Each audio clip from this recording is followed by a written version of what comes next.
Tariff बम। आपको बता दें 12 देशों को भेजे जाएंगे लेटर्स। ये बड़ी जानकारी सामने निकल कर आ रही है। साथ ही टेक इट और लीव इट लेटर्स पर ट्रंप ने साइन कर दिए हैं। तो 12 देशों में भारत जापान से लेकर ईयू तक शामिल है। 9 जुलाई को खत्म हो रही ट्रंप की 90 दिनों की डेडलाइन। तो इन देशों के पास शर्त मानने के अलावा कोई भी विकल्प नहीं है। तो 1 अगस्त से 100 देशों पर लागू होगा ट्रंप का टैरिफ। 100 देशों पर न्यूनतम 10% टैरिफ लागू होगा।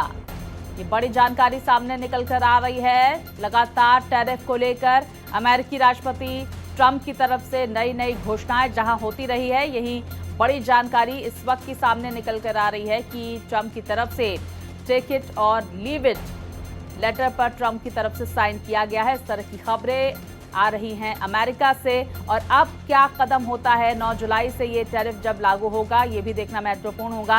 राधा, देखिए एक तरफ जहां ट्रेड डील को लेकर भारत और अमेरिका के बीच सुगबुगाहट तेज है, चीन के साथ हाल ही में ट्रेड डील साइन भी हुई है। दूसरी तरफ ट्रंप की तरफ से इस तरह के लेटर पर साइन करना एक बड़ा मैसेज भी देने की कोशिश होगी। एक इंटरनेशनली प्रेशर क्रिएट करने की कोशिश इन तमाम देशों में होगी, जिसमें भारत भी शामिल है। अब भारत की तरफ से इस पर क्या बातचीत अमेरिका के साथ होती है, ये भी देखना महत्वपूर्ण होगा, क्योंकि नेगोशिएशन लगातार टैरिफ को लेकर भारत कर रहा है। अमेरिका से बातचीत भी हो रही है और ट्रेड डील को लेकर भी चर्चा जोरों पर है। बिल्कुल, और देखिए इसका बड़ा असर भारत के ऊपर पड़ता हुआ दिखाई दे रहा था, क्योंकि ऐसी खबरें भी सामने आई थी। साथ ही साथ अब चूंकि 9 जुलाई से नया ये ट्रंप का टैरिफ शुरू हो जाएगा, देखना होगा कि 1 अगस्त से जब इसे लागू किया जाएगा तो क्या कुछ फर्क तमाम देशों के ऊपर पड़ता है। और जैसा कि आप भी कह रही थी कि भारत की तरफ से इसके ऊपर क्या कुछ प्रतिक्रिया आती है, ये भी देखने वाली बात हो।